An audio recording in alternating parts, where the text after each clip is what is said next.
មីមគឺជាក្របពូជរបស់ជីវិតអ៊ីនធឺណិតវាមិនគួរឲ្យចាប់អារម្មណ៍ឲ្យសប្បាយដល់សប្តាហ៍ថ្ងៃនេះបើសិនវាគ្មានមីមទេយើងគឺជា gamer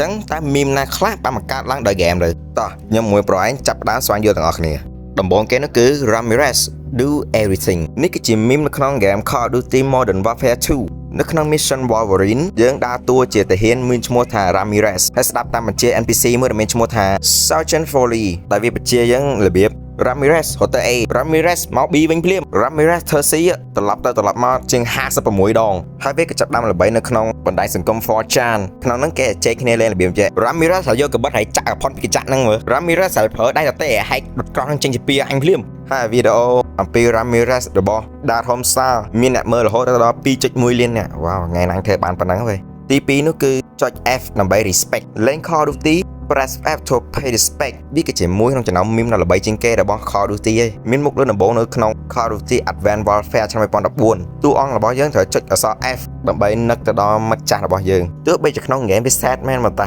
អាពេលយើងលេងដល់កន្លែងហ្នឹងវា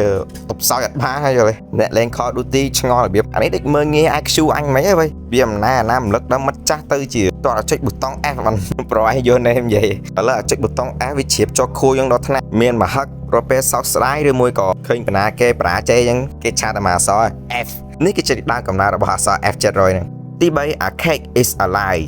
នៅក្នុង game Portal អាមីននឹងចាក់កំណើតអំពី plot twist របស់ game Portal នៅពេលដែលអ្នកលេងត្រូវរំលឹករហូតថាលេងចាប់ក្តារហ្នឹងនឹងបាននំស៊ីហើយតាមពិតចុង game គ្មានអានំណាទាំងអស់ក្រៅពី AI មួយឈួតដូច ChatGPT ឥឡូវហើយអាមីនហ្នឹងត្រូវបានប្រើក្នុងលក្ខណៈថាកោដៅឲ្យពីណាម្នាក់កំពុងតែឆ្ពោះទៅហ្នឹងវាអត់ប្រយោជន៍ទេកុំធ្វើទៀតមីនេះបានរិចឆ្ងាយពីក្រុមអ្នកលេង game Portal បាត់ទៅហើយវាបានពួកអ្នកធ្វើ YouTube អីប្រើជាញឹកញយដែររហូតដល់ថ្នាក់វាចូលទៅក្នុងវចនានុក្រមមើលទៀតចាប់វីដេអូឯងចង់មើលតស្អែកមិនមាន